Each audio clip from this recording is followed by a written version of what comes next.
जय हिंद। देखिए, वायुयान में कौन सा फ्यूल डाला जाता है और जब ऊंचाई पे हवा जहाज जाती है तो उसके पीछे व्हाइट कलर की पट्टी क्या बन जाती है?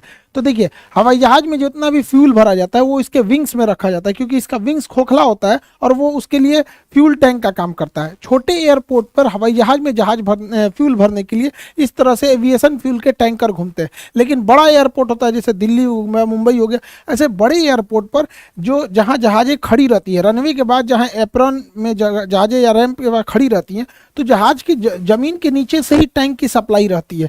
यहाँ से पाइप जोड़ दिया जाता है। ये बस जो है, इसके अंदर कोई भी फ्यूल नहीं है। बस क्या करता है, इसे पाइप से जोड़ के इससे प्रेशर जनरेट करता है। ये प्रेशर के थ्रू इसमें जहाज में ये भर दिया जाता है। तो ये प्रेशर सिस्टम वाला होता है ना, ये बड़े एयरपोर्ट पे ही मिलेगा। रेड कलर की ऐसे पट्टी रहेगी, यहाँ से पाइप को जोड़ दिया जाएगा और इस पाइप को जब इसमें से जोड़ दिया जाएगा तो इस ट्रक के अंदर केवल प्रेशर जनरेट करता है, जो कि इसके अंदर से फ्यूल को खींच के इसमें विंग्स में इसके डाल सके। तो ये व्यवस्था केवल बड़े एयरपोर्ट पर होती है।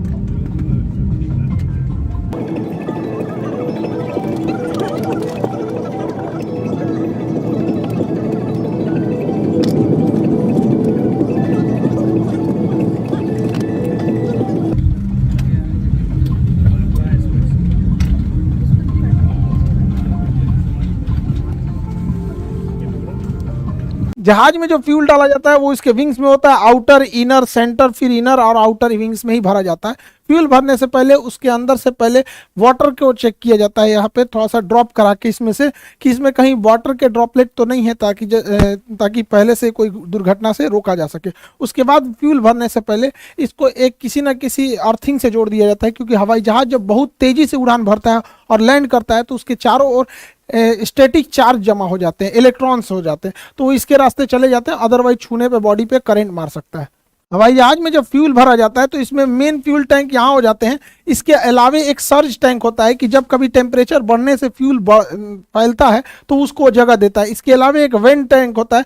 वेंट टैंक में क्या होता है, एक्स्ट्रा फ्यूल होने से वहाँ से वो ड्रेन होकर गिर जाता है और इसको जहाज के नेविगेशन डिस्प्ले के बगल में जो ये इंजन स्टेटस होता है उसके साइड के कॉर्नर पर फ्यूल दिखाता है।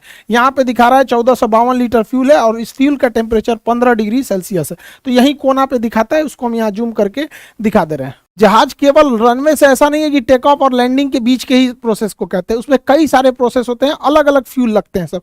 जैसे कोई जहाज यहाँ खड़ा है, तो जहाज जब यहाँ खड़ा है तो इसको अगर टेक ऑफ करना है तो इसको एक मशीन लगेगी पुश बैक, जो इसे पीछे ढकेल देगी यहाँ पे, क्योंकि जहाज अपने इंजन से पीछे जा सकता है लेकिन जाता नहीं है, क्योंकि उसे इंजन पे गलत इफेक्ट पड़ता है। उसके बाद ये टैक्सी वे पे जाएगा, पीला पट्टी टैक्सी वे की होती है।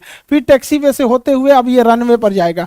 अब यहाँ जाके रनवे पे हो जाए, उसको ATC क्लियरेंस मांगेगा। ये व्हाइट पट्टी जितना देख रहे हैं ये रनवे है, पीला पट्टी जो होता है वो टैक्सी वे होता है, जहाँ खड़ी रहती है जहाजें उसको एप्रेन बोलते हैं। यहाँ पर आज मेंटेनेंस में जाती है तब वो हैंगर में जाती है, अदरवाइज में एप्रेन या फिर रैंप पे होती है यहाँ पे। अब यहाँ से वो टेक ऑफ कर जाएगा। तो इस दौरान जो ये पुशबैक हुआ था और ये गया था, तो इसे हम कहते हैं टैक्सी। तो जहाज जब रनवे पर रहती है, मतलब तो जैसे देखिए ये एप्रेन से खड़ी होकर निकलेंगे सब, और ये सब लाइन अप होके आ रहे हैं सब, किसके लिए, इस रनवे के लिए। तो इस दौरान के पूरे सफर को हम टैक्सी कहते हैं। तो इसके लिए जो फ्यूल रखा जाता है उसे हम टैक्सी फ्यूल कहते हैं, क्योंकि इसमें थोड़ा फ्यूल जलता है, ज्यादा नहीं जलता है यहाँ पर। टैक्सी फ्यूल के बाद जब जहाज रनवे पे से टेक ऑफ कर जाता है, रनवे से टेक ऑफ करता है, तो टेक ऑफ के बाद जब तक लैंड नहीं करता है, इस बीच जहाज का जो सबसे लंबा दूरी होता है इसी को कहते हैं मेन फ्यूल या ट्रिप फ्यूल।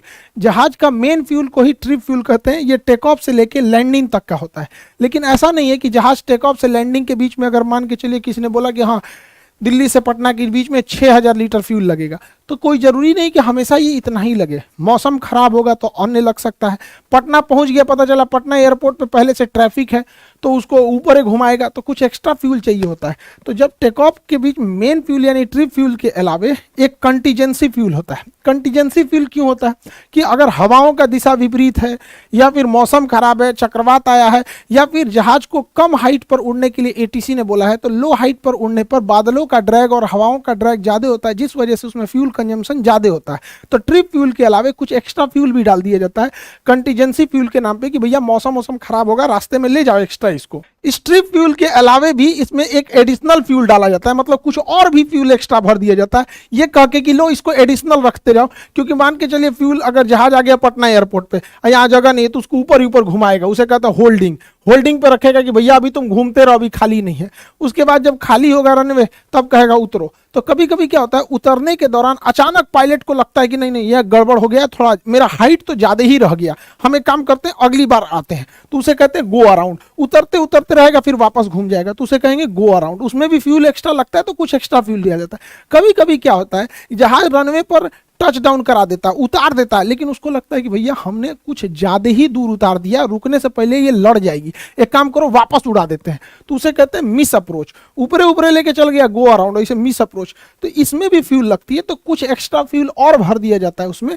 उसे हम कहते हैं एडिशनल फ्यूल। सब एक ही टैंक में जाता है लेकिन कर दिया जाता है। जैसे आप लोग घर से पैसा नहीं लेके आते हैं कि लो बउआ ये स्कूल का फीस रख लो, ये पॉकेट खर्च रख लो, ये लो कुछ और पैसा रख लो, बीमार पड़ जाओगे, तो ऐसे ऐसे करके आपको पैसे दिए जाते हैं ना, तो कुछ एक्स्ट्रा भी दे दिया जाता है। वैसे ही हो गया एडिशनल फ्यूल। इस एडिशनल फ्यूल के अलावे इसमें अल्टरनेट फ्यूल भी रखा जाता है, कुछ और फ्यूल दे दिया जाता है। अल्टरनेट फ्यूल क्यों दिया जाता है कि जब कभी भी एयरपोर्ट पे जाते हैं तो हो सकता है कि उस वेद वहाँ इतना हैवी ट्रैफिक हो कि वहाँ आपको उतरने के लिए परमिशन ही नहीं दे, कहे कि दूसरे शहर में जाके उतर जाइए, या फिर मेंटेनेंस का काम चल रहा हो, एयरपोर्ट खराब हो, विजुअलिटी एकदम कम हो। अक्सर देखेंगे ठंड के मौसम में कि इस एयरपोर्ट पे नहीं, आप दूसरे एयरपोर्ट पे उतरिए, तो दूसरे एयरपोर्ट पे जाने के लिए भी चाहिए ना फ्यूल, की ऊपर कहेगा कि भैया हम फ्यूले लेके नहीं आए थे, तो उस एक्स्ट्रा फ्यूल को हम लोग कहते हैं अल्टरनेट फ्यूल। उसमें डाल दिया जाता है कि दूसरे शहर पे भी जाके तुम लैंड कर सकते हो। इन सब के अलावे जहाज को 30 मिनट तक यानी आधे घंटे तक एक्स्ट्रा उड़ने भर का फ्यूल डाल दिया जाता है, जिसे हम लोग कहते हैं रिजर्व फ्यूल।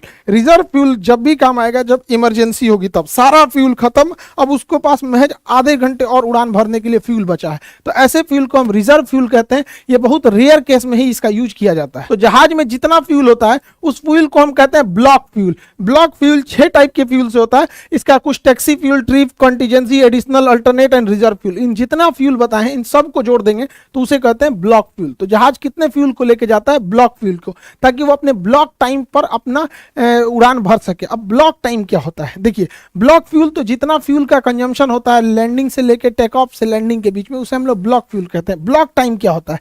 जहाज की हर एक स्टेप जितना वो समय बिताया रहता है उसे हम ब्लॉक टाइम कहते हैं। जैसे जहाज अपने रनवे पे यहाँ खड़ा रहेगा, तो खड़ा रहेगा तो उसे पहले एक टैक्स पुश बैक किया जाएगा, तो उसमें किस फ्यूल जाएगा उसे पीछे ढकेल दिया जाएगा ताकि अब वो सीधे जा सके।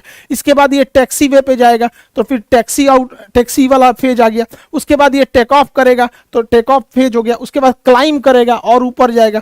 क्लाइम के बाद आता अगला स्टेप आता है क्रूज। अब ये सीधा उड़ता है। क्रूज में ही सबसे ज्यादा टाइम होता है। जहाज सबसे ज्यादा समय अपने क्रूजिंग टाइम देता है। यहाँ जहाज में कोई दिक्कत नहीं आती है, टर्बुलेंस भी बहुत कम देखने को मिलता है। इसी समय सारे एयर होस्टेस खाना वगैरह परोसती हैं, इसी में सबसे ज्यादा समय बिताया जाता है। फिर जब रनवे एयरपोर्ट से लगभग 150 किलोमीटर दूर रहते हैं, 150 से 200 किलोमीटर, तो पायलट उतरने की तैयारी करता है और बोल देता है we are going to descend. अब उसके बाद क्या नंबर आता है? 6वां नंबर डिसेंट का। अब धीरे धीरे पायलट नीचे उतरता है। डिसेंट के बाद एयरपोर्ट के पास वो होल्डिंग आ जाता है। होल्डिंग मतलब वो चक्कर लगाता है कि अब कौन से डायरेक्शन से उतरना है। उसके बाद जैसे उसे क्लियरेंस हो जाता है वो अप्रोच करता है। अप्रोच मतलब एकदम लाइन अप हो जाता है रनवे के सीध में कि अब उसे उतर जाना है। और उसके बाद वो क्या कर देता है? लैंडिंग यानी टच डाउन कर देता है। टच डाउन करने के बाद अब उसको जहां जिस गेट पे बोला जाता है लगाने के लिए, उसे टैक्सी इन करके उसे अपने तयशुदा गेट के हिसाब से लगा देता है। यानी ये 10 स्टेप में टोटल जहाज के फेज में बांटा गया है। इन 10 स्टेप को जब हम मिला देते हैं तो उसे हम कहते हैं ब्लॉक टाइम। तो हवाई जहाज जैसे इंजन स्टार्ट होता है तो टोटल 10 फेज में जाता है ब्लॉक टाइम, और इसमें जितने फ्यूल लगते हैं उसे हम लोग ब्लॉक फ्यूल कहते हैं। तो ब्लॉक फ्यूल में ये 6 फ्यूल आएंगे और ब्लॉक टाइम में ये 10 स्टेजेज आएंगे। हवाई जहाज की 10 स्टेज, इसी स्टेज में पूरी हवाई यात्रा कंप्लीट होती है। फ्यूल डंपिंग या जेटिसन क्या होता है? टेक्निकल भाषा इसे जेटिसन कहते हैं या इसे ऐसे नॉर्मल भाषा में फ्यूल डंपिंग कहते हैं। देखिए, जो फ्यूल होता है वो विंग्स में होता है, और विंग्स में फ्यूल के वजह से विंग्स काफी भारी हो जाते हैं। जहाज के विंग्स काफी भारी हो जाते हैं, तो जहाज जब टेक ऑफ करता है तो उसकी स्पीड कम होती है और टेक ऑफ कर जाता है। लेकिन कभी कभी क्या होता है, टेक ऑफ के कुछ ही समय बाद टेक्निकल खराबी या किसी इमरजेंसी की वजह से जहाज को दोबारा लैंड कराना होता है। तो इस जहाज में इतना फ्यूल भरा होता है, इतना ज्यादा कि उतने फ्यूल को लेकर अगर ये रनवे पे उतरा तो इसका विंग्स के नीचे कोई तो सपोर्ट होता नहीं है, विंग्स तो हवा में ऐसे रहता है, और इतना भारी लेकर अगर रनवे पे उतरा तो विंग्स टूट जाएगा और सारा फ्यूल बाहर निकलेगा, आग लग सकता है। इसलिए बड़े जहाजों में जिसमें फ्यूल ज्यादा होता है, जिसमें जैसे 4 इंजन वाले जहाज हो गए, तो ये 4 इंजन वाले जैसे बड़े जहाज, इसमें फ्यूल को हवा में ही गिरा दिया जाता है। उतरने से पहले हवा में फ्यूल को डंप कर दिया जाता है, जिसे हम फ्यूल डंपिंग कहते हैं, और फ्यूल डंप करके विंग्स जब हल्का हो जाता है तब उतारा जाता है। लेकिन छोटे जहाजों में फ्यूल डंपिंग की व्यवस्था होती ही नहीं है, क्योंकि उसमें फ्यूल कम ही होता है और वो फ्यूल लेके उतर सकते हैं। लेकिन बड़े जहाजों में जेटिसन यानी फ्यूल डंपिंग की जाती है ताकि वो सेफ लैंड हो सके हल्के वेट के साथ, नहीं तो विंग्स टूट जाएगा। हवाई जहाज का जो विंग्स होता है इसे खोखला बनाया जाता है, ये खोखला एरिया होता है। इस खोखले एरिया में चेंबर्स होते हैं घुसने के लिए, जैसे देखिए काफी टफ वर्क होता है इसमें घुसने का, और अलग से ऑक्सीजन सिलेंडर लेके जाया जाता है, और इसमें कई चेंबर होते हैं, जैसे एक ये चेंबर है, एक ये चेंबर है, ऐसे करके कई सारे इसमें चेंबर बटे होते हैं। जैसे देखिए एक चेंबर में ये आदमी घुसा हुआ है, तो ऐसे ऐसे कई चेंबर बने होते हैं विंग्स के ऊपर यहाँ पे, इसी में टोटल फ्यूल को रखा जाता है। ये इसके अंदर यहाँ पे, इसमें जंग ना लग जाए इसलिए फ्यूल के अंदर ही ऐसे केमिकल मिला दिए जाते हैं कि इसके अंदर किसी भी तरह का जंग न लग सके। फ्यूल को विंग्स में ही भरा जाता है, क्योंकि विंग्स खोखला जगह होता है, उसका यूज किया जा सकता है। दूसरा एक और रीजन होता है फ्यूल को विंग्स में भरने की, क्योंकि जब कभी भी अगर आग लगेगी तो पैसेंजर जो होते हैं, ये बीच वाले हिस्से को फ्यूजलार्ज बोलते हैं, तो पैसेंजर जो बैठे होते हैं वो फ्यूजलार्ज में होते हैं। तो विंग्स में फ्यूल रखने से आग की लपट जो होती है वो पैसेंजर से दूर रहेगी, पहला रीजन। दूसरा रीजन होता है फायर से बचना, पहला हो गया। दूसरा बैलेंस बनाना, जहाज के बीचों बीच में सामान रखा होता है, पैसेंजर रहते हैं, पायलट, एयर होस्टेस, सारा वजन बीच में, तो साइड में भी कोई वजन होना चाहिए कि नहीं होना चाहिए, सारा वजन बीच में आ जाएगा तो डिसबैलेंस हो जाएगा। तो एक वेट बैलेंस करने के लिए भी फ्यूल को हम लोग विंग्स में रखते थे। तीसरा क्या होता है, प्रेशर को बैलेंस करने में, फ्यूजलार्ज में ही पूरे आदमी सारा सामान वगैरह रखा होता है, जिस वजह से इस पर प्रेशर ज्यादा लगता है, और अगर फ्यूल खोखला रहेगा तो फ्यूल ऐसे मुड़ जाएगा, हवा में ऐसे फ्यूल मुड़ जाएगा।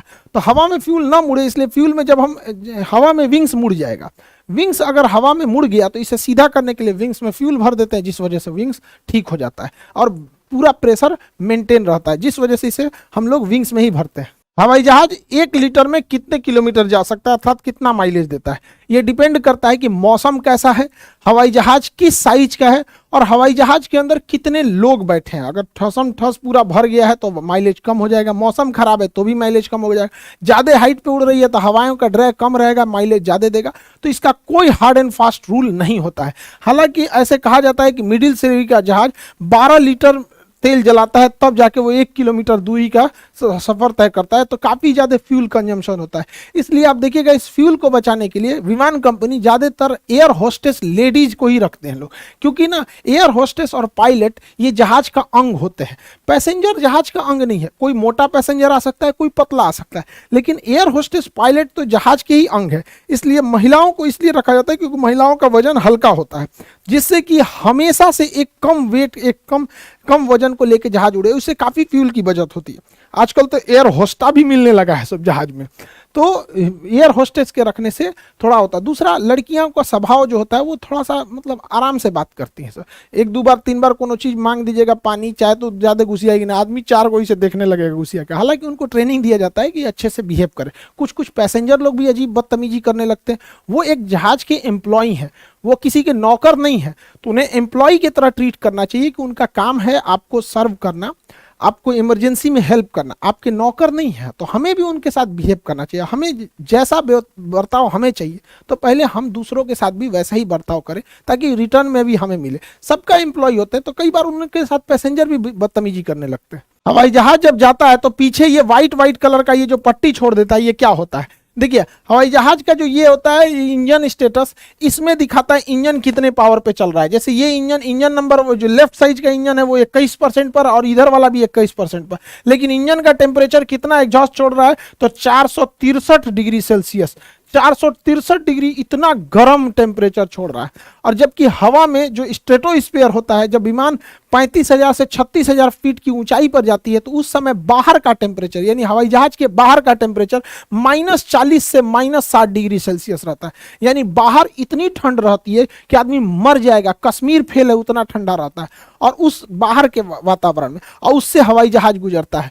तो इंजन जब धुआं निकलता है तो उसमें वाटर ड्रॉपलेट्स भी बहुत ज्यादा रहते हैं। जैसे हम लोग अपना एग्जॉस्ट यानी जो सांस छोड़ते हैं तो उसे भी तो एग्जॉस्ट कहते हैं। तो हमारा शरीर है 37 डिग्री सेल्सियस पे, लेकिन ठंड के दिन में हमारा वातावरण हो जाता है 0 डिग्री सेल्सियस। कई बार हम लोग के यहाँ ठंड के समय में मौसम चला जाता है 0 डिग्री, जबकि शरीर के अंदर है 37 डिग्री। तो हम लोग जब अपना एग्जॉस्ट यानी जब हम अपने से एयर एग्जॉस्ट करते हैं तो इसमें वाटर ड्रॉपलेट बाहर निकल के जम जाते हैं। तो ठंड के दिन में आप भी फील किए होंगे ऐसे जम जाता है। तो जैसे हमारा भाप जम जाता है ठंड के दिन में, तो 37,000 फीट की ऊंचाई पर 12 महीना ठंडी का दिन रहता है, -40 से -60, उसका भी धुएं के अंदर का वाटर ड्रॉपलेट जम जाता है। जैसे हमारा सांस कुछ देर बाद हट जाता है, ऐसे ठंड के दिन में बचपन में किए होंगे, देखते हैं कितना देर रुकता है, तो तनिए से धुआं छोड़ते हैं हम लोग तो तनिए से रुकेगा। हवाई जहाज तो भर भर धुआं छोड़ता है तो तनी देर तक रुका रहता है हवाई जहाज का। तो ये बस एग्जॉस्ट है, ठंड होके वो थोड़ा क्रिस्टली रूप ले लिया और कुछ नहीं है ये। हवाई जहाज में जो फ्यूल भरा जाता है उसे जेट फ्यूल कहते हैं। जेट फ्यूल जो एविएशन जेट फ्यूल जो होता है, एविएशन गैसोलीन, छोटे जहाजों में एविएशन गैसोलीन जैसे सेस्ना जहाजों में भरा जाता है। इसमें फ्यूल जो भरा जाता है विंग्स के ऊपर से भरा जाता है और इंजन तक ये जो फ्यूल आते हैं पहुंचते हैं ये ग्रेविटी फीडिंग द्वारा पहुंचते हैं। इसमें फ्यूल पहुंचाने के लिए पंप नहीं लगा होता, ये बहुत छोटे जहाज होते हैं। जबकि बड़े जहाजों में जो फ्यूल भरा जाता है उसको जहाज के नीचे से प्रेशर के द्वारा भरा जाता है। तो जो जहाज में फ्यूल भरा जाता है उसे हम लोग कहते हैं aviation turbine fuel, ATF, aviation turbine fuel. तो ये ATF फ्यूल इस कलर का होता है, देखिए हल्का गोल्डन कलर का होता है, इस टाइप का होता है। इस फ्यूल में क्या मिलाया जाता है? मेनली ये फ्यूल होता है किरोसिन तेल का, मिट्टी तेल होता है किरोसिन, लेकिन इसमें ना दो अलग अलग कुछ चीजें मिलाते हैं। केरोसिन तेल में हम लोग लुब्रिकेंट मिला देते हैं, इसमें हम जानबूझ के ऐसा लुब्रिकेंट मिलाते हैं जो फ्यूल टैंक और इंजन को आराम से लुब्रिकेट करे और दोनों में घर्षण कम हो, तो वो फ्यूल के माध्यम से भेज देते हैं। दूसरा, हवाई जहाज इतनी हाइट पे जाता है, दूसरा अलग अलग शहरों से होकर जाता है, दिल्ली से कश्मीर, साइबेरिया जैसा ठंडा, थार मरुस्थल जैसा गर्मी देखता है, मेघालय जैसा बरसात देखता है, तो उसमें बड़ा दिक्कत होता है कहीं फ्यूल जम मत जाए। द्वितीय विश्व युद्ध में हिटलर की सेना का पूरा फ्यूल जम गया था, हवाई जहाज नीचे गिरने लगे थे, तो फ्यूल जम ना जाए इसलिए उसमें एंटी फ्रीजिंग के रूप में एथिलीन ग्लाइकॉल मिलाते हैं। ये क्वेश्चन पूछा हुआ है, ठंड में जमने से, फ्यूल को जमने से रोकने के लिए क्या मिलाते हैं? एथिलीन ग्लाइकॉल मिलाते हैं, जिससे कि फ्यूल जमता नहीं है। अदरवाइज में फ्यूल जम जाता है तो कभी कभी ना ठंड वाले शहर में जहाज के ऊपर बर्फ जम जाता है, तो जहाज जब टेक ऑफ से पहले उस पर डी आइसिंग किया जाता है, इसे गर्म भाप छोड़ा जाता है ताकि उसके ऊपर का बर्फ पिघल जाए, डी आइसिंग हो सके। तो इसे अभी के समय में जितने फ्यूल हो रहे हैं वो ATF फ्यूल हो रहे हैं, jet air aviation turbine fuel होते हैं, इसमें ये सारी चीजों को मिलाया जाता है। एविएशन इंडस्ट्री में सबसे ज्यादा लागत जो आ जाती है वो इसी फ्यूल कंजम्पशन पे होती है। ये 90 से 100 रुपए लीटर के प्राइस पड़ता है। किसी भी फ्यूल का रेट फिक्स नहीं होता, आप ही नहीं कह सकते पेट्रोलियम का क्या रेट रहेगा। पेट्रोल कभी 90 था, 95, अभी 100 क्रॉस हो गया, कल क्या रहेगा किसी को नहीं पता। ये भी 90 से 100 के बीच में आता है। एयरलाइंस कंपनी को सबसे ज्यादा दिक्कत इसी फ्यूल के ऊपर होता है यहाँ पर। तो आप फ्यूलिंग का सिस्टम आप समझ गए। हवाई जहाज की कई सीरीज बना दी है, इसको खत्म ही कर देते हैं, जैसे उधर वाला ट्रेन वाला खत्म कर दिया, हवाई जहाज भी खत्म ही कर देते हैं। तो आई होप आप इसे समझे होंगे। बाकी UPSC और BPSC के क्लासेस कंटिन्यू चल रहे हैं, फिजिक्स के बैच स्टार्ट हो गए हैं। बाकी UPSC BPSC फिजिक्स सारे बच्चे मन लगा के पढ़ाई कीजिए। मिलेंगे नेक्स्ट क्लास में। जय हिंद।